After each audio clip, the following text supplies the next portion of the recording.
ಜೀವವುಳ್ಳ ಕರ್ತನೆ, ವಾಕ್ಯದ ಸಮಯಕ್ಕೆ ಬಂದಿದ್ದೇವೆ. ಈ ಹೊತ್ತಿನ ವಾಕ್ಯದಿಂದ ನಮ್ಮನ್ನು ಧೈರ್ಯಪಡಿಸು. ನಮ್ಮ ಪ್ರಾರ್ಥನೆಗಳು ಈ ವಾಕ್ಯದಿಂದ ಇನ್ನಷ್ಟು ಭರವಸೆಗೆ, ನಂಬಿಕೆಗೆ ಹೋಗುವಂತೆ ನೀನಿನ ಮುಂದಿಗೆ ಮಾತಾಡು ಸ್ವಾಮಿ. ಕೇಳುವ ಮನಸ್ಸಿದೆ, ಆಲಿಸುವ ಹೃದಯವಿದೆ. ಪ್ರವೇಶ ಮಾಡು. ವಾಕ್ಯದ ಬೀಜ ನಮ್ಮೊಳಗೆ ಬಿತ್ತಲ್ಪಡುವಾಗ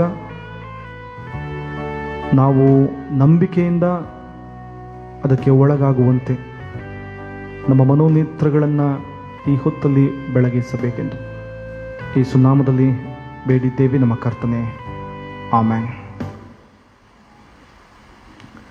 ಯೇಸು ಕ್ರಿಸ್ತನ ಅತಿ ಪರಿಶುದ್ಧವಾದಂಥ ನಾಮದಲ್ಲಿ ಪ್ರೀತಿಯ ಸಭೆಯವರೆಲ್ಲರಿಗೆ ಶುಕ್ರವಾರದ ಸಂಜೆಯ ವಂದನೆಗಳನ್ನು ಸಲ್ಲಿಸ್ತೇನೆ. ಕರ್ತನ ಕೃಪೆಯಿಂದ ಆರಾಧನೆ ಮಾಡಿದ್ದೇವೆ. ದೇವರು ನಮ್ಮ ಆರಾಧನೆಯಲ್ಲಿ ತನ್ನ ಪ್ರಸನ್ನತೆಯ ಮೂಲಕವಾಗಿ ನಮ್ಮನ್ನು ನಡೆಸಿದ್ದಾನೆ. ನಾವು ಮಾಡಿದಂಥ ಪ್ರಾರ್ಥನೆಗಳನ್ನು ಕೇಳಿದ್ದಾನೆ. ಜೀವಿಸುವಂಥ ದೇವರಿಗೆ ನಿತ್ಯ ಕಾಲಕ್ಕೂ ಸ್ತೋತ್ರ ಉಂಟಾಗಲಿ. ಸಮುವೇಲನ 2ನೇ ಪುಸ್ತಕ 5ನೇ ಅಧ್ಯಾಯದ 17ರಿಂದ 25ರವರೆಗಿರುವಂಥ ಭಾಗ. ವಿಕ್ಟರಿ ಥ್ರೂ ದ ವರ್ಡ್, ವಾಕ್ಯದ ಮೂಲಕ ಜಯವನ್ನು ಹೊಂದುವಂಥದ್ದು. ಪ್ರಿಯರೇ, ಎಲ್ಲರಿಗೂ ನಮಗೆ ಜಯ ಬೇಕು. ನಮ್ಮ ಕೆಲಸಗಳಲ್ಲಿ, ನಮ್ಮ ಪ್ರಯತ್ನಗಳಲ್ಲಿ, ನಮ್ಮ ಆಲೋಚನೆ, ನಮ್ಮ ಪ್ರಾರ್ಥನೆಗಳಲ್ಲಿ, ನಾವು ಅಂದುಕೊಂಡಿರುವಂಥ ಎಲ್ಲ ವಿಷಯಗಳಲ್ಲಿ ನಾವು ಅಪೇಕ್ಷೆ ಪಡುವಂಥದ್ದೇನೆಂದರೆ, ನನಗೆ ಜಯ ಬೇಕು, ನನಗೆ ಸಫಲತೆ ಉಂಟಾಗಬೇಕು, ನಾನು ಅದರಲ್ಲಿ ಯಶಸ್ವಿಯಾಗಬೇಕು ಎನ್ನುವಂಥ ಇಷ್ಟಾರ್ಥಗಳನ್ನು ನಾವು ಹೊಂದಿದ್ದೇವೆ. ಅನೇಕ ಸಾರಿ ಈ ಜಯವನ್ನು ಪಡ್ಕೊಳ್ಳುವಂಥ ನಿಟ್ಟಿನಲ್ಲಿ ಅನೇಕ ಪ್ರಯತ್ನಗಳನ್ನು ಮಾಡ್ತೇವೆ, ಅದಕ್ಕಾಗಿ ಶ್ರಮ ಪಡ್ತೇವೆ, ಅದಕ್ಕಾಗಿ ಅನೇಕ ವಿಧವಾದಂಥ ಮಾರ್ಗಗಳನ್ನು ಅನುಸರಿಸ್ತೇವೆ. ಅದರಲ್ಲಿ ಒಳ್ಳೆಯ ಮಾರ್ಗಗಳು ಇರ್ತದೆ, ಅನೇಕ ಸಾರಿ ಕೆಟ್ಟ ಮಾರ್ಗಗಳಿಗೂ ಕೂಡ ನಾವು ಹೋಗ್ತೇವೆ. ಕಾರಣ, ನಮಗೆ ಫಲಿತಾಂಶ ಬೇಕು, ನಮಗೆ ಯಶಸ್ವಿಯ ಆಶೀರ್ವಾದ ಸಿಗಬೇಕು ಎನ್ನುವಂಥ ನಿಟ್ಟಿನಲ್ಲಿ ಎಲ್ಲ ಕಾರ್ಯಗಳನ್ನು ಮಾಡುವುದುಂಟು. ಈ ರೀತಿಯ ಪ್ರಯತ್ನಗಳು ನಡೆಯುತ್ತಿರುವಾಗ ನಾವು ಅಂದುಕೊಳ್ತೇವೆ, ಜಯ ಸಿಕ್ಕಿದ್ರೆ ನಮಗೆ ಅನುಕೂಲತೆಗಳಾಗ್ತದೆ, ನಮಗೆ ಒಳ್ಳೆಯದಾಗ್ತದೆ, ನಾವು ಅಂದುಕೊಂಡಿದ್ದು ನೆರವೇರಿದರೆ ಎಲ್ಲವೂ ಸುಗಮವಾಗ್ತದೆ ಎನ್ನುವಂಥ ನಂಬಿಕೆಯಲ್ಲೇ ನಾವು ಯಾವಾಗಲೂ ಕೂಡ ಇರ್ತೇವೆ. ಗಮನಿಸ್ರಿ, ಅನುಕೂಲತೆಯ ಪ್ರಪಂಚದಲ್ಲಿ ಅನಾನುಕೂಲತೆಗಳಿಗೇನು ಕೊರತೆ ಇಲ್ಲ. ಎಷ್ಟು ಅನುಕೂಲತೆಗಳಿದೆ, ಅಷ್ಟೇ ಅನಾನುಕೂಲತೆಗಳಿದೆ. ಎಷ್ಟು ಒಳ್ಳೆಯ ಸಂಗತಿಗಳಿದೆ, ಅಷ್ಟೇ ಕೆಟ್ಟ ಸಂಗತಿಗಳು ಕೂಡ ಇದೆ. ನಮ್ಮದ್ದು ಅನೇಕ ಲೆಕ್ಕವಿದ್ದರೂ ಅಂತಿಮವಾಗಿ ನೆರವೇರುವಂಥದ್ದು ದೇವರ ಲೆಕ್ಕ. ನಮ್ಮದು ಅನೇಕ ವಿಧವಾದಂಥ ಚಿಂತೆ, ಆಲೋಚನೆ, ಯೋಚನೆ, ಇಷ್ಟಾರ್ಥಗಳು, ಪ್ರಯತ್ನಗಳು ಏನೇ ಇದ್ರೂ ಅವೆಲ್ಲವುಗಳಲ್ಲಿ ದೇವರ ಚಿತ್ತ ಇರುವಾಗ ಮಾತ್ರ ಆ ಕಾರ್ಯಗಳು ನೆರವೇರುತ್ತದೆ.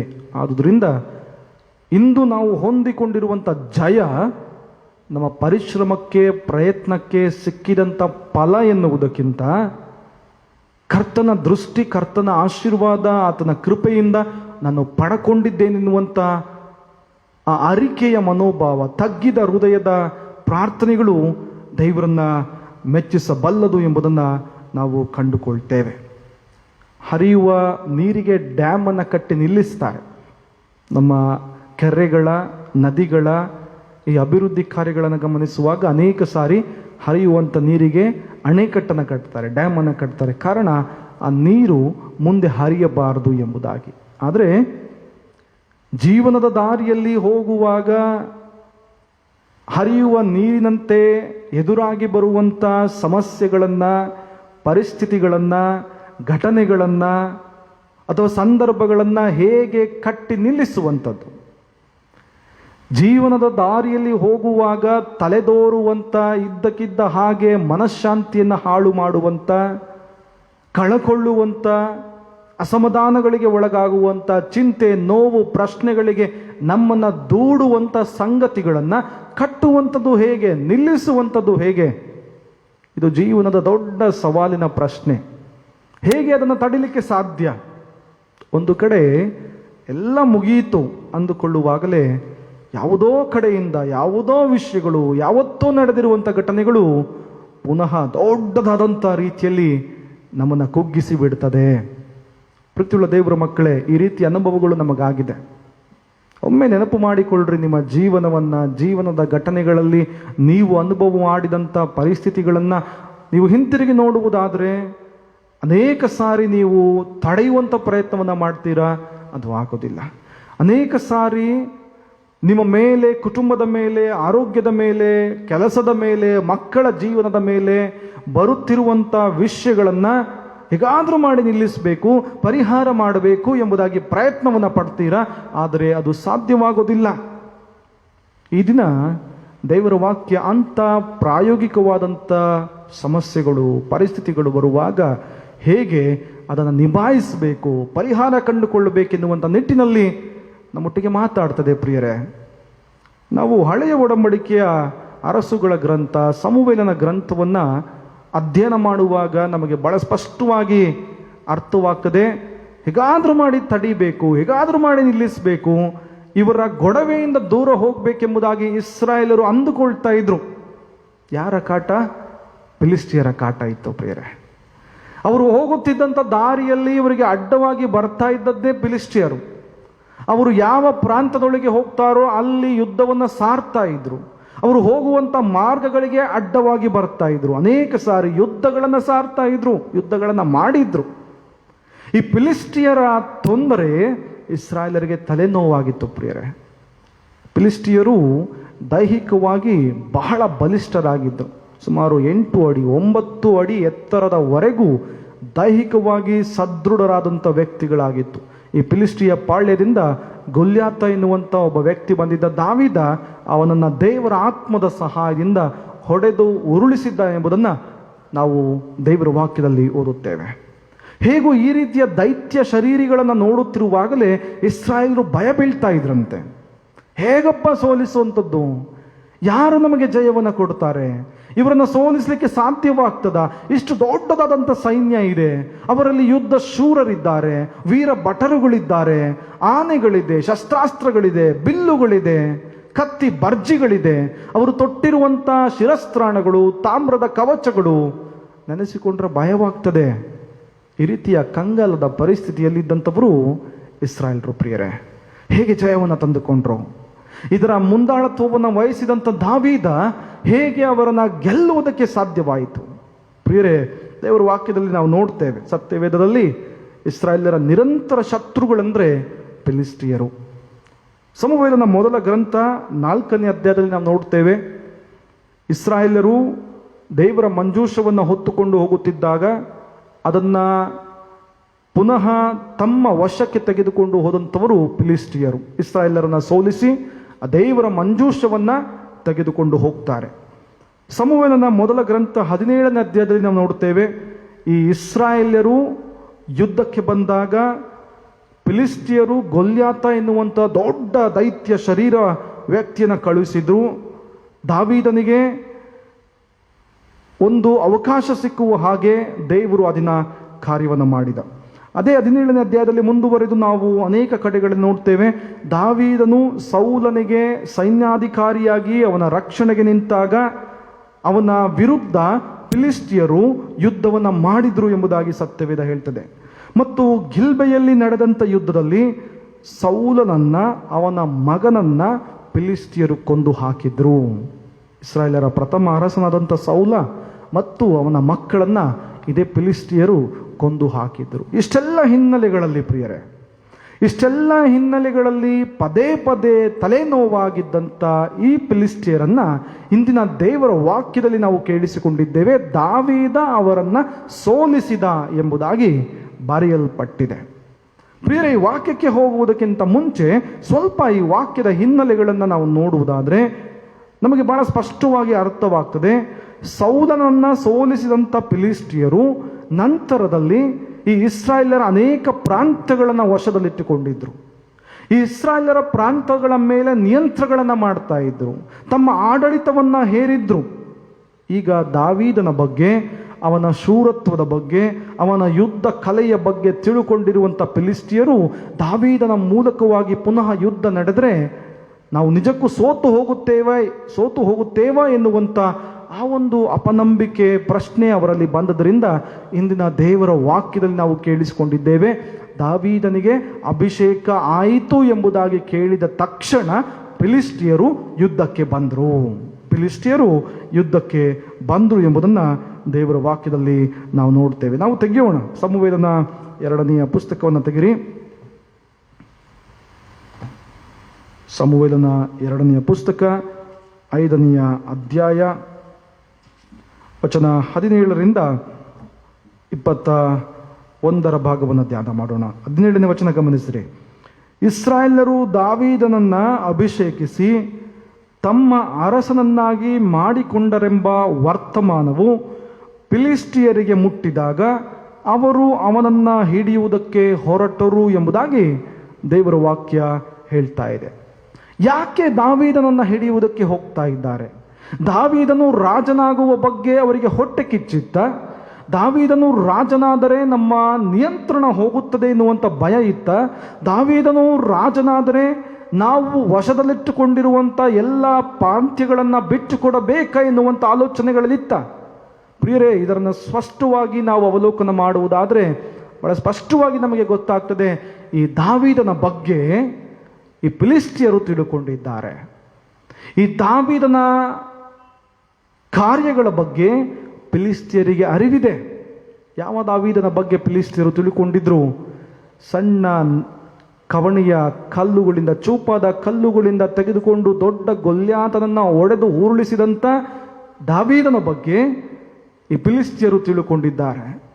ಸಣ್ಣ ಯವನಸ್ಥನ ಜೊತೆಯಲ್ಲಿ ಇದು ಹೇಗೆ ಸಾಧ್ಯ ಆಯಿತು, ಅವನಲ್ಲಿ ಶಕ್ತಿ ಇಲ್ಲ ಎಂಬುದಾಗಿ ಅಂದುಕೊಂಡಂಥವರಿಗೆ ಈಗ ಅರಿವಾಗಿದ್ದು ಇದು ದಾವೀದನ ಕಾರ್ಯವಲ್ಲ, ದಾವೀದನ ಒಳಗಿದ್ದಂಥ ದೇವರ ಆತ್ಮದ ಕಾರ್ಯ ಎನ್ನುವುದನ್ನು ಗ್ರಹಿಸಿಕೊಂಡಿದ್ದಾರೆ. ಈಗ ಪುನಃ ಅಭಿಷೇಕವಾಗುವಾಗ ಅವರಿಗೆ ಭಯವಾಗ್ತದೆ. ಈ ಅಭಿಷೇಕದ ಮೂಲಕವಾಗಿ ಪುನಃ ದಾವೀದ ನಮ್ಮ ಮೇಲೆ ಯುದ್ಧಕ್ಕೆ ಬರಬಹುದು, ನಮ್ಮನ್ನು ಹಿಡಿತದಲ್ಲಿಟ್ಟುಕೊಳ್ಳಬಹುದು ಎನ್ನುವಂಥ ಭಯ ಅವರಲ್ಲಿ ಬಂದದರಿಂದ ಈಗ ದೇವರ ವಾಕ್ಯ ಹೇಳ್ತಾ ಇದೆ, ಅಭಿಷೇಕವಾದ ತಕ್ಷಣವೇ ಅವನನ್ನು ಹಿಡಿಯುವುದಕ್ಕಾಗಿ ಹೊರಟರು ಎಂಬುದನ್ನು ನಾವು ನೋಡ್ತಾ ಇದ್ದೇವೆ. ಪ್ರೀತಿಯುಳ್ಳ ಸಭೆಯವರೇ, ದಾವೀದನು ಫಿಲಿಸ್ಟಿಯರನ್ನು ಸೋಲಿಸಲು, ಅವರನ್ನು ಓಡಿಸಲು ಹೇಗೆ ಸಾಧ್ಯವಾಯಿತು? ಯಾವ ಬಲದಿಂದ, ಯಾರ ಬಲದಿಂದ ದಾವೀದನು ಫಿಲಿಸ್ಟಿಯರ ವಿರುದ್ಧ ಹೋರಾಡಿದನು? ಇದು ಈ ದಿನದ ವಾಕ್ಯದ ಸಂದೇಶ. ಯಾರ ಬಲದಿಂದ ದಾವೀದನು ಫಿಲಿಸ್ಟಿಯರನ್ನು ಸೋಲಿಸಿದನು, ಅವನನ್ನು ಹಿಡಿಯಲು ಹೊಂಚು ಹಾಕಿ ಬರುತ್ತಿದ್ದಂಥವರನ್ನು ಪುನಃ ಕಳುಹಿಸಿದನು ಎಂಬುದನ್ನು ನಾವು ಧ್ಯಾನ ಮಾಡೋಣ. ಪ್ರೀತಿಯುಳ್ಳ ದೇವರ ಮಕ್ಕಳೇ, ಇದನ್ನು ನಾನು ಆಗಲೇ ಹೇಳಿದ ಹಾಗೆ ಒಂದಲ್ಲ ಒಂದು ವಿಷಯಗಳ ನಿಮಿತ್ತವಾಗಿ ನಾವು ಎದುರು ನೋಡುತ್ತಾ ಇದ್ದೇವೆ. ಒಂದಲ್ಲ ಒಂದು ವಿಷಯಗಳ ನಿಮಿತ್ತವಾಗಿ ನಾವು ನಿರೀಕ್ಷೆಯುಳ್ಳವರಾಗಿದ್ದೇವೆ. ಈ ನಿರೀಕ್ಷೆ ಮತ್ತು ಎದುರು ನೋಡುವಂಥ ಉತ್ಸಾಹದಿಂದ ಕಾಯುತ್ತಿರುವಂಥ ತಾಳ್ಮೆಯಿಂದ ದೇವರ ಬರೋಣಗಳಿಗೋಸ್ಕರ, ದೇವರ ಅದ್ಭುತಗಳಿಗೋಸ್ಕರ ಕಾಯುತ್ತಿರುವಂಥ ನಮಗೆ ಇಂದು ದಾವೀದ ಪ್ರಾಯೋಗಿಕವಾದಂಥ ರೀತಿಯಲ್ಲಿ ಮಾತನಾಡ್ತಾನೆ. ನಾನು ಫಿಲಿಸ್ಟಿಯರನ್ನು ಸೋಲಿಸಲು ಅಥವಾ ಓಡಿಸಲು ಅಥವಾ ಯುದ್ಧಕ್ಕೆ ಹೋಗಲು ಕಾರಣ ನನ್ನೊಳಗಿದ್ದಂಥ ಅಭಿಷೇಕದ ಬಲ, ನನ್ನೊಳಗಿದ್ದಂಥ ಪ್ರತಿಷ್ಠೆಯ ಬಲ, ನನ್ನೊಳಗಿದ್ದಂಥ ದೇವರ ಆತ್ಮದ ಬಲ.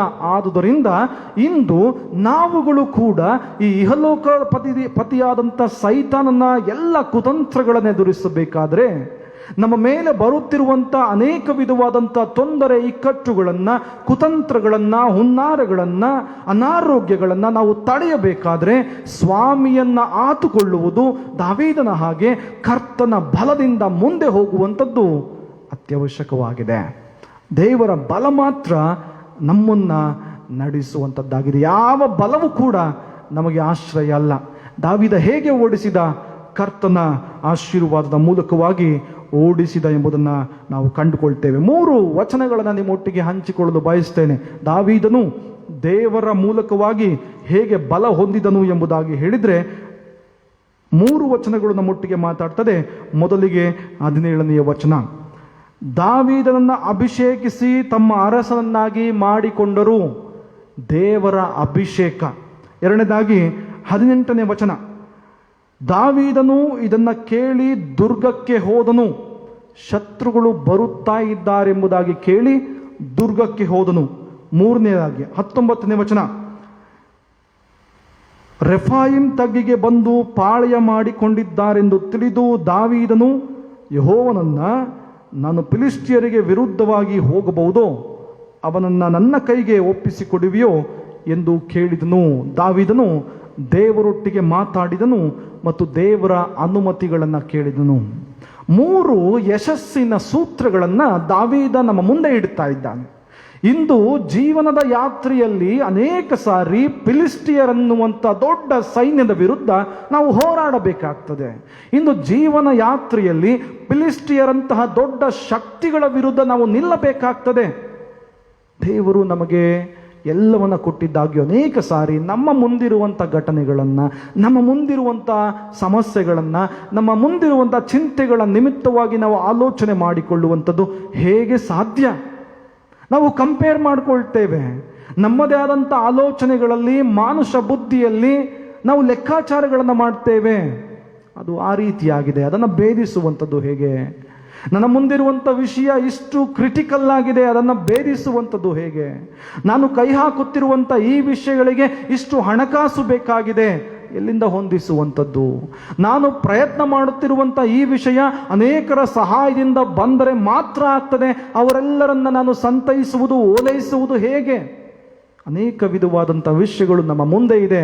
ದಾವೀದ ಈ ಎಲ್ಲ ವಿಷಯಗಳನ್ನು ನಾವು ಇಂದು ಯಶಸ್ವಿಯಾಗಿ ಎದುರಿಸಬೇಕಾದ್ರೆ 3 ವಿಷಯಗಳನ್ನು ಹೇಳ್ತಾ ಇದ್ದಾನೆ. ಮೊದಲಿಗೆ ದೇವರ ಅಭಿಷೇಕವನ್ನು ಹೊಂದಿಕೋ. ಪ್ರೀತಿಯುಳ್ಳ ದೇವರ ಮಕ್ಕಳೇ, ಇಂದು ಅಭಿಷೇಕ ನಮ್ಮನ್ನ ದೇವರ ಆತ್ಮ ಬರುವಂತೆ ಮಾಡುವಂಥದ್ದಾಗಿದೆ. ಇಂದು ದೇವರ ಆತ್ಮವನ್ನು ನಾವು ಕಳಕೊಳ್ಳುತ್ತಾ ಇದ್ದೇವೆ. ದೇವರ ವಾಕ್ಯ ಹೇಳ್ತದೆ, ಸೌಲನ ಜೊತೆಗಿದ್ದಂಥ ದೇವರ ಆತ್ಮ ಸೌಲನು ಮಾಡುತ್ತಿದ್ದಂಥ ಕಾರ್ಯಗಳ ನಿಮಿತ್ತ ಬಿಟ್ಟು ಹೋಯಿತು ಎಂಬುದಾಗಿ ನೋಡುತ್ತೇವೆ. ಯೆಹೋವನಿಂದ ಬಂದಂಥ ದುರಾತ್ಮ ಸೌಲನನ್ನ ಪೀಡಿಸುತ್ತಾ ಇತ್ತು ಎಂಬುದಾಗಿ ನೋಡ್ತೇವೆ. ದೇವರು ತಾನೇ ಸೌಲನಿಗೆ ದುರಾತ್ಮನನ್ನು ಕಳುಹಿಸಿಕೊಟ್ಟಿದ್ದ ಕಾರಣ ಅವನು ದೇವರ ಚಿತ್ತವನ್ನು ಮರೆತು ತನ್ನ ಬುದ್ಧಿಬಲದ ಮೂಲಕ ಅನೇಕ ವಿಷಯಗಳನ್ನು ಮಾಡ್ತಾ ಇದ್ದ. ದೇವರ ಆತ್ಮ ಬಿಟ್ಟು ಹೋಗಿತ್ತು. ಇಂದು ನಮ್ಮನ್ನು ಅವಲೋಕನ ಮಾಡಿಕೊಳ್ಳೋಣ. ಈ ದೇವರ ಆತ್ಮ ಇಂದು ನಮ್ಮನ್ನು ಬಿಟ್ಟು ಹೋಗಿರುವುದಾದರೆ, ಈ ದೇವರ ಆತ್ಮ ಇಂದು ನಮ್ಮ ಮನೆಗಳನ್ನು ಬಿಟ್ಟು ಹೋಗಿರುವುದಾದರೆ, ಇಂದು ಅಭಿಷೇಕದ ಅಡಿಯಲ್ಲಿ ನಾವು ಬರಬೇಕಾಗಿದೆ. ಕ್ರಿಸ್ತನು ಮಾಡುವಂಥ ಅಭಿಷೇಕ, ಪವಿತ್ರಾತ್ಮನು ಮಾಡುವಂಥ ಅಭಿಷೇಕದ ಅಡಿಯಲ್ಲಿ ಬರಬೇಕಾಗಿದೆ. ಅಭಿಷೇಕದ ಹೊರತು ನಾವು ಏನನ್ನೂ ಕೂಡ ಪಡಕೊಳ್ಳಲಿಕ್ಕೆ ಸಾಧ್ಯ ಇಲ್ಲ. ಸ್ವಾಮಿ ಎಂದು ನಮ್ಮನ್ನು ನೋಡುತ್ತಿರುವಾಗ ಆತನ ಶಿಲುಬೆಯ ಗುರುತು ಮತ್ತು ನಂಬಿಕೆಗಳ ವಿಷಯಗಳು ನಮ್ಮಲ್ಲಿ ಕಡಿಮೆಯಾಗುತ್ತಿದ್ರೆ ಸ್ವಾಮಿಗೆ ಅದ್ಭುತ ಕಾರ್ಯಗಳನ್ನು ಮಾಡಲಿಕ್ಕೆ ಸಾಧ್ಯ ಇಲ್ಲ. ಸ್ವಾಮಿಯಿಂದ ನಮ್ಮನ್ನು ನೋಡುತ್ತಿರುವಾಗ ನಮ್ಮ ಕಾರ್ಯಗಳು ಆತನ ದೃಷ್ಟಿಗೆ ವಿರುದ್ಧವಾಗಿ ನಿಂತಿರುವುದಾದರೆ ಸ್ವಾಮಿಯ ಅದ್ಭುತಗಳು ನಮ್ಮಲ್ಲಿ ನೆರವೇರಲಿಕ್ಕೆ ಸಾಧ್ಯ ಇಲ್ಲ. ಇಂದು ಸ್ವಾಮಿಯ ಕಾರ್ಯಗಳು ನಮ್ಮಲ್ಲಾಗಬೇಕಾದ್ರೆ, ನಾವು ಫಿಲಿಷ್ಟಿಯರೆನ್ನುವಂಥ ಸೈನ್ಯಗಳನ್ನು ಒಡೆದು ಹೊರಡಿಸಬೇಕಾದ್ರೆ, ಆ ಶಕ್ತಿಗಳ ವಿರುದ್ಧ ಹೋರಾಡಬೇಕಾದ್ರೆ ನಾವು ಅಭಿಷೇಕಗೊಳ್ಳಬೇಕಾಗಿದೆ. ಹೇಗೆ ಅಭಿಷೇಕಗೊಳ್ಳುವಂಥದ್ದು? ಹೇಗೆ ಅಭಿಷೇಕದ ಆಶೀರ್ವಾದವನ್ನು ಹೊಂದಿಕೊಳ್ಳುವಂಥದ್ದು? ಪ್ರೀತಿಯುಳ್ಳ ಸಹೋದರ ಸಹೋದರಿಯರೇ, ಈ ಅಭಿಷೇಕ ಯಾರಿಂದಲೂ ಸಿಕ್ಕುವುದಿಲ್ಲ. ಈ ಅಭಿಷೇಕ ಎಷ್ಟು ಕಾಣಿಕೆ ಕೊಟ್ಟರೂ ಸಿಕ್ಕೋದಿಲ್ಲ. ಈ ಅಭಿಷೇಕ ಯಾವುದೇ ಪುಣ್ಯ ಕ್ಷೇತ್ರಗಳಿಗೆ ಹೋಗಿ ದರ್ಶನ ಮಾಡಿ ಬರ್ತೇನೆ ಸಿಕ್ಕೋದಿಲ್ಲ. ಈ ಅಭಿಷೇಕ ಸಿಕ್ಕಬೇಕಾದ್ರೆ ನೀನಿರುವಂಥ ಸ್ಥಳದಲ್ಲಿ, ನೀನಿರುವಂಥ ಪರಿಸ್ಥಿತಿಯಲ್ಲಿ ಮೊಣಕಾಲೂರಿ ಕರ್ತನ ಮುಂದೆ ಸಮರ್ಪಣೆ ಮಾಡಿಕೊಳ್ಳಬೇಕಾಗಿದೆ. ಆಗ ದೇವರ ಆತ್ಮ ನಮ್ಮ ಮೇಲೆ ಬರ್ತದೆ.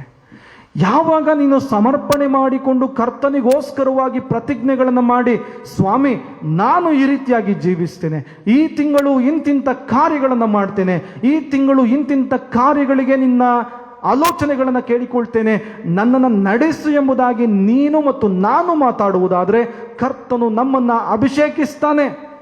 ದೇವರು ನಮ್ಮನ್ನು ನೋಡುವಾಗ ಯಥಾರ್ಥವಂತರಾಗಿ ಒಳ್ಳೆಯವರಾಗಿ ಕಂಡು ಬಂದ್ರೆ ದೇವರು ನಮ್ಮನ್ನು ಅಭಿಷೇಕಿಸ್ತಾನೆ. ಹಾಗಾದ್ರೆ ಅಭಿಷೇಕವನ್ನು ಹೊಂದುವಂಥದ್ದು ನಮಗೆ ಬಹಳ ಪ್ರಾಮುಖ್ಯವಾದಂಥ ವಿಷಯ. ಎರಡನೇದಾಗಿ, ಶತ್ರುಗಳು ಬರುತ್ತಿದ್ದಾರೆಂದು ಕೇಳಿ ದಾವೀದನು ದುರ್ಗಕ್ಕೆ ಹೋದನು. ಪ್ರೀತಿಯುಳ್ಳ ಸಹೋದರ ಸಹೋದರಿಯರೇ, ದಾವೀದನು ಮನಸ್ಸು ಮಾಡಿದ್ರೆ ಇಸ್ರಾಯೇಲರನ್ನ ಕೂಡಿಸಿ ಮಾತಾಡಬಹುದಾಗಿತ್ತು. ಫಿಲಿಸ್ಟಿಯರು ಇಷ್ಟು ಜನ ಬರ್ತಾ ಇದ್ದಾರೆ, ನೀವು ಯುದ್ಧ ಸನ್ನದ್ಧರಾಗ್ರಿ ಎಂಬುದಾಗಿ ಹೇಳಬಹುದಾಗಿತ್ತು. ದಾವೀದನು ಮನಸ್ಸು ಮಾಡಿದ್ರೆ ತಾನೇ ಯುದ್ಧ ಶಸ್ತ್ರಾಸ್ತ್ರಗಳನ್ನು ಧರಿಸಿ ಮುಂದೆ ಹೋಗಬಹುದಾಗಿತ್ತು. ದೇವರ ವಾಕ್ಯ ಹೇಳ್ತಾ ಇದೆ, ಶತ್ರುಗಳು ಬರುತ್ತಾ ಇದ್ದಾರೆಂಬುದಾಗಿ ಕೇಳಿದಂಥ ದಾವೀದ ಮಾಡಿದಂಥ ಮೊದಲ ಕೆಲಸ ದುರ್ಗಕ್ಕೆ ಬಂದನು. ಈ ದುರ್ಗ ಇನ್ಯಾವುದೂ ಅಲ್ಲ, ದೇವರ ಆಶ್ರಯವನ್ನ ನಮಗೆ ಹೇಳ್ತದೆ. ದೇವರ ಆಶ್ರಯವನ್ನ ಹೇಳ್ತದೆ. 46ನೇ ಕೀರ್ತನೆಯ 1ನೇ ವಚನ, ಯೆಹೋವನು ಇಕ್ಕಟ್ಟಿನಲ್ಲಿ ವಿಶೇಷ ಸಹಾಯಕನು, ಆತನು ನಮಗೆ ಆಶ್ರಯ ದುರ್ಗವಾಗಿದ್ದಾನೆ. ಯೆಹೋವನನ್ನ ನಿರೀಕ್ಷಿಸುವಂತವರು ಹೊಸ ಬಲವನ್ನು ಹೊಂದುವರು. ಯೆಹೋವನು ನನಗೆ ದುರ್ಗವು, ಕೋಟೆಯು, ಗುರಾಣಿಯು, ಆಶ್ರಯಗಿರಿಯೂ ಆಗಿದ್ದಾನೆ. ದಾವೀದ ಅದನ್ನೇ ಹೇಳ್ತಾ ಇದ್ದಾನೆ. ಶತ್ರುಗಳು ಮೇಲೆ ಮೇಲೆ ಬರುತ್ತಿರುವಾಗ ಆತನು ಯಾವುದೋ ಶಕ್ತಿಗಳನ್ನ, ಯಾವುದೋ ಕಡೆಗೆ ಮುಖಗಳನ್ನ, ತನ್ನ ಉದ್ದೇಶಗಳನ್ನ ಇಟ್ಟುಕೊಂಡು ಹೋಗಲಿಲ್ಲ. ಆ ಶತ್ರುಗಳನ್ನು ಸೋಲಿಸುವಂತ ಶಕ್ತಿ ನನ್ನ ದೇವರ ಮೂಲಕವಾಗಿ ಬರ್ತದೆ ಎನ್ನುವಂತ ವಿಶ್ವಾಸ ಪ್ರತಿಜ್ಞೆಗಳಲ್ಲಿ ದುರ್ಗದ ಒಳಗೆ ಬಂದನು ಎಂಬುದನ್ನ ದೇವರ ವಾಕ್ಯ ಹೇಳ್ತಾ ಇದೆ. ಪ್ರತಿಯೊಬ್ಬ ದೇವರ ಮಕ್ಕಳೇ, ಹಾಗಾದ್ರೆ ಇಂದು ನಾವು ಎಲ್ಲಿಗೆ ಹೋಗ್ತಾ ಇದ್ದೇವೆ? ನಮ್ಮ ಶತ್ರುಗಳಾಗಲಿ, ನಮ್ಮ ಶಕ್ತಿಗಳಾಗಲಿ, ನಮ್ಮ ಮೇಲೆ ಬರುತ್ತಿರುವಂಥ ಸಮಸ್ಯೆಗಳಾಗಲಿ, ತೊಂದರೆಗಳಾಗಲಿ, ಚಿಂತೆಗಳಾಗಲಿ, ಪ್ರಶ್ನೆಗಳಾಗಲಿ, ನಮ್ಮನ್ನು ಕುಗ್ಗಿಸುವಂಥ ಸಂದರ್ಭದಲ್ಲಿ ಯಾವ ಕಡೆಗಳಿಗೆ ಹೋಗ್ತಾ ಇದ್ದೇವೆ? ನಾವು ಯಾವ ಸೊಲ್ಯೂಷನ್ಗಳನ್ನು ನಾವು ಹುಡುಕಿಕೊಂಡು ಯಾರ ಬಳಿಗಳಲ್ಲಿ ಹೋಗ್ತಾ ಇದ್ದೇವೆ? ದೇವರ ವಾಕ್ಯ ಹೇಳ್ತದೆ, ದಾವೀದ ದುರ್ಗದ ಒಳಗೆ ಬಂದ, ನೀನು ಎಲ್ಲಿಗೆ ಹೋಗ್ತಾ ಇದ್ದೀಯಾ? ದಾವೀದ ಶತ್ರುಗಳನ್ನು ಸೋಲಿಸುವಂತ ಪರಿಹಾರವನ್ನ ದುರ್ಗದ ಒಳಗೆ ಬಂದು ಕಂಡುಕೊಂಡ, ನೀನು ಎತ್ತ ಮುಖ ಮಾಡಿದ್ದೀಯಾ? ನೀನು ಯಾವ ಆಶ್ರಯಗಳನ್ನು ಮಾಡಿಕೊಳ್ತಾ ಇದ್ದೀಯಾ? ಸಾಯಂಕಾಲದ ವೇಳೆ ನಮ್ಮನ್ನು ಪರೀಕ್ಷೆ ಮಾಡಿಕೊಳ್ಳೋಣ. ಇಂದು ನಾವು ಆಶ್ರಯ ಮಾಡಿಕೊಂಡಿರುವಂಥ ದುರ್ಗ ಯಾವುದು? ನಮ್ಮ ಬಳಿ ಇರುವಂಥ ಹಣವಾಗಿದೆಯಾ? ನಮ್ಮ ಬಳಿ ಇರುವಂಥ ಅಧಿಕಾರವಾಗಿದೆಯಾ? ನಮ್ಮ ಬಳಿ ಇರುವಂಥ ಅಂತಸ್ತಾಗಿದೆಯಾ? ಜವಾಬ್ದಾರಿಗಳಾಗಿದೆಯಾ? ಸ್ಥಾನಮಾನವಾಗಿದೆಯಾ? ಅಥವಾ ನಮ್ಮ ಬಳಿ ಇರುವಂಥ ಯಾವುದೇ ಭೂಲೋಕದ ವಿಷಯಗಳಾಗಿದೆಯಾ? ನಿನ್ನ ದುರ್ಗ ಯಾವುದು? ನೀನು ಆತುಕೊಂಡಿರುವಂಥ ದುರ್ಗ, ಭರವಸವಿಟ್ಟಿರುವಂಥ ದುರ್ಗ ದೇವರಲ್ಲದೆ ಹೋದರೆ ನಿನ್ನನ್ನು ಸಂರಕ್ಷಿಸುವುದಕ್ಕೆ ಯಾರಿಗೂ ಸಾಧ್ಯ ಇಲ್ಲ. ನಿನ್ನನ್ನು ಕಾಪಾಡುವುದಕ್ಕೆ ಯಾರಿಗೂ ಸಾಧ್ಯ ಇಲ್ಲ. ನಿನ್ನ ಆತ್ಮವನ್ನ ನಾಶನದ ಮಾರ್ಗದಿಂದ ತಪ್ಪಿಸುವುದಕ್ಕೆ ಯಾರಿಗೂ ಸಾಧ್ಯವಿಲ್ಲ. ದಾವೀದನಂತೆ ಆಶ್ರಯಗಿರಿಯಾಗಿರುವಂಥ ದೇವರ ಬಳಿಗೆ ನಿನ್ನ ಬಲಹೀನ ಪರಿಸ್ಥಿತಿಗಳಲ್ಲಿ, ಅನಾನುಕೂಲತೆಗಳಲ್ಲಿ, ಕಷ್ಟಗಳಲ್ಲಿ, ತೊಂದರೆಗಳಲ್ಲಿ, ಚಿಂತೆಗಳಲ್ಲಿ, ಕ್ಷಾಮಗಳಲ್ಲಿ, ಕೊರತೆಗಳಲ್ಲಿ, ಸಾಲಗಳಲ್ಲಿ ನೀನು ಬರಬೇಕಾಗಿದೆ. ಮೊಣಕಾಲೂರಿ ಪ್ರಾರ್ಥನೆ ಮಾಡಬೇಕಾಗಿದೆ. ಮೂರನೇ ವಿಷಯ ಪ್ರಿಯರೇ, 5ನೇ ಅಧ್ಯಾಯದ 19ನೇ ವಚನ ಹೇಳ್ತದೆ, ಈ ಶತ್ರುಗಳು ಬಂದರು ಎಂಬುದನ್ನು ಕೇಳಿಸಿಕೊಂಡಂತ ದಾವೀದ ದುರ್ಗದ ಒಳಗೆ ಹೋಗಿ, ದೇವರ ವಾಕ್ಯ ಹೇಳ್ತಾ ಇದೆ, ಫಿಲಿಸ್ಟಿಯರ ವಿರುದ್ಧ ನಾನು ಹೋಗಿ ಹೋರಾಟ ಮಾಡಬಹುದೋ ಅಥವಾ ಇಲ್ಲವೋ ಎಂಬುದನ್ನು ದೇವರ ಜೊತೆಗೆ ಮಾತಾಡಿದನು ಮತ್ತು ಅನುಮತಿಯನ್ನು ಕೇಳಿದನು ಎಂಬುದಾಗಿ ಬರೆಯಲ್ಪಟ್ಟಿದೆ. ಮೂರನೇ ವಿಷಯ ಬಹಳ ಪ್ರಾಮುಖ್ಯವಾದಂಥ ವಿಷಯ. ಪ್ರೀತಿಯುಳ್ಳ ಸಹೋದರ ಸಹೋದರಿಯರೇ, ಇಂದು ದೇವರ ಜೊತೆಗೆ ಮಾತನಾಡುವಂಥ ಸಂದರ್ಭಗಳು, ದೇವರ ಜೊತೆಗೆ ಸಮಯವನ್ನು ಕಳೆಯುವಂಥ ಪರಿಸ್ಥಿತಿಗಳು ಬಹಳ ಬಹಳ ಕಡಿಮೆ, ವಿರಳವಾಗುತ್ತಾ ಇದೆ. ದಿನದ 24 ಗಂಟೆಗಳಲ್ಲಿ ಎಲ್ಲವನ್ನ ಮಾಡಲಿಕ್ಕೆ ಸಮಯ ಇದೆ. ಪ್ರಾರ್ಥನೆಗಳಲ್ಲಿ ನಾವು ಸಮಯವನ್ನು ಕಳೀಲಿಕ್ಕೆ ಸಾಧ್ಯವಿಲ್ಲ. ಕಳೆದ ಬುಧವಾರದ ಪ್ರಸಂಗದಲ್ಲಿ ನಾವು ಕೇಳಿಸಿಕೊಂಡಿದ್ದೇವೆ, ದೇವರ ವಾಕ್ಯ ಹೇಳ್ತದೆ, ಬೇಸರಗೊಳ್ಳದೆ ಪ್ರಾರ್ಥನೆ ಮಾಡ್ರಿ. ನಾವು ಬೇಸರ ಪಟ್ಟು ಪ್ರಾರ್ಥನೆ ಮಾಡ್ತಾ ಇದ್ದೇವೆ. ನಾವು ದೇವರನ್ನ ಪ್ರಶ್ನೆ ಮಾಡಿ ಪ್ರಾರ್ಥನೆ ಮಾಡ್ತಾ ಇದ್ದೇವೆ. ದಾವೀದ ದೇವರೊಟ್ಟಿಗೆ ಮಾತಾಡಿದ, ದೇವರ ಅನುಮತಿಯನ್ನು ಕೇಳಿದ. ಸ್ವಾಮಿ, ನಾನು ಹೋಗ್ಬೇಕಾ? ಹೋದ್ರೆ ನನಗೆ ಜಯವಾಗ್ತದ? ನಾನು ಹೋದ್ರೆ ಆ ಫಿಲಿಸ್ಟಿಯರನ್ನ ಓಡಿಸ್ತೇನಾ? ದೇವರೊಟ್ಟಿಗೆ ಮಾತಾಡಿದ, ಅನುಮತಿಯನ್ನು ಕೇಳಿದ. ಇಂದು ಇಹಲೋಕದ ಯಾತ್ರೆಯಲ್ಲಿ ನಾವು ಮಾಡುವಂಥ ಎಲ್ಲ ಕಾರ್ಯಗಳಿಗೆ ದೇವರ ಅನುಮತಿಯನ್ನು ನಾವು ಕೇಳಬೇಕಾಗಿದೆ. ದೇವರ ಚಿತ್ತವನ್ನು ಕೇಳಬೇಕಾಗಿದೆ. ಸ್ವಾಮಿ ನನ್ನ ಕೃತ್ಯಗಳನ್ನು ನೋಡಿ ಮೆಚ್ಚುತ್ತಾನ, ಕರ್ತನು ನನ್ನ ಕಾರ್ಯಗಳ ನಿಮಿತ್ತವಾಗಿ ಸಂತೋಷ ಪಡ್ತಾನ. ದೇವರು ನಾನು ಮಾಡುತ್ತಿರುವಂಥ ವಿಷಯಗಳ ನಿಮಿತ್ತ ನನ್ನ ಮನೆಯನ್ನ, ಕುಟುಂಬವನ್ನ, ಮಕ್ಕಳನ್ನ ಆಶೀರ್ವಾದ ಮಾಡ್ತಾನ. ಇಂದು ಅನೇಕ ಕುಟುಂಬಗಳಲ್ಲಿ ನಾವು ಕೇಳ್ತೇವೆ, ದೇವರು ಮಕ್ಕಳ ಮೇಲೆ ಶಾಪಗಳನ್ನು ಬರಮಾಡ್ತಾ ಇದ್ದಾನೆ. ಅನೇಕ ಕುಟುಂಬಗಳಲ್ಲಿ ನಾವು ಕೇಳ್ತೇವೆ, ದೇವರು ತಂದೆ ತಾಯಿಗಳ ನಿಮಿತ್ತವಾಗಿ, ಅಜ್ಜಿ ತಾತನ ನಿಮಿತ್ತವಾಗಿ ಮೊಮ್ಮಕ್ಕಳ ಮೇಲೆ ಶಾಪಗಳನ್ನು ಬರಮಾಡ್ತಾ ಇದ್ದಾನೆ. ಪ್ರೀತಿಯುಳ್ಳ ದೇವರ ಮಕ್ಕಳೇ, ಇಂದು ನಾವು ಎಚ್ಚರವಾಗಬೇಕಾಗಿದೆ. ದೇವರ ಅನುಮತಿಯನ್ನು ಕೇಳಬೇಕಾಗಿದೆ. ಯಾವುದೇ ಕೆಲಸವಾಗಲಿ, ಯಾವ ವ್ಯಕ್ತಿ ಆಗಲಿ, ದೇವರ ಅನುಮತಿಯನ್ನು ಕೇಳಿ ಮುಂದೆ ಹೋಗಬೇಕು. ದೇವರು ಮಾತನಾಡ್ತಾನೆ, ದೇವರು ತನ್ನ ಚಿತ್ತವನ್ನು ಕೊಡ್ತಾನೆ. ನಾವು ಮುಂದೆ ಹೋಗಬೇಕಾ ಇಲ್ಲವ ಎಂಬುದನ್ನು ಕರ್ತನು ಖಂಡಿತವಾಗಿ ತಿಳಿಸುವಂತವನಾಗಿದ್ದಾನೆ. ಆಗ ನಮಗೆ ಜಯ ಸಿಗ್ತದೆ. ದೇವರ ವಾಕ್ಯ ಪ್ರಾರ್ಥನೆಯಲ್ಲಿ ಸ್ವಾಮಿ ಆತನು ಮಾತನಾಡ್ತಾನೆ, ತನ್ನ ಪ್ರತಿಜ್ಞೆಯನ್ನು ತಿಳಿಸುವಂತವನಾಗಿದ್ದಾನೆ. ಹಾಗಾದರೆ ಈ ವಾಕ್ಯದಿಂದ ನಾವು ಕಲಿತುಕೊಳ್ಳಲಿಕ್ಕೆ ದೇವರು ಈ 3 ವಿಷಯಗಳನ್ನು ನಮಗೆ ಕೊಟ್ಟಿದ್ದಾನೆ. ದೇವರ ಅಭಿಷೇಕವನ್ನು ಹೊಂದಿಕೋ. ನೀನು ದೇವರ ಆಶ್ರಯ ದುರ್ಗವನ್ನು ಮಾಡಿ ಆತನ ಬಳಿಗೆ ಬಾ. ದೇವರೊಂದಿಗೆ ಮಾತಾಡಿ ಅನುಮತಿಯನ್ನು ಪಡೆಕೋ. ಹಾಗಾದರೆ ನಿನ್ನ ಮೇಲೆ ಬೀಳುತ್ತಿರುವಂಥ ಫಿಲಿಸ್ಟಿಯ ಸೈನ್ಯದಂಥ ಶತ್ರುಗಳನ್ನು, ಪರಿಸ್ಥಿತಿಗಳನ್ನು, ಸೈತನನ ಕಾರ್ಯಗಳನ್ನು ಎದುರಿಸಲು ನೀನೆಷ್ಟು ಶಕ್ತನಾಗಿದ್ದೀಯಾ, ಸಿದ್ಧನಾಗಿದ್ದೀಯಾ? ದೇವರ ವಾಕ್ಯ ಹೇಳ್ತದೆ, 5ನೇ ಅಧ್ಯಾಯದ 20ನೇ ವಚನವನ್ನು ಗಮನಿಸ್ರಿ. ದಾವೀದ ಈ 3 ವಿಷಯಗಳನ್ನು ಮಾಡಿದ ನಂತರ 20ನೇ ವಚನ ಹೇಳ್ತದೆ, ಅವನು ಹೋಗಿ ಅವರನ್ನು ಸೋಲಿಸಿ.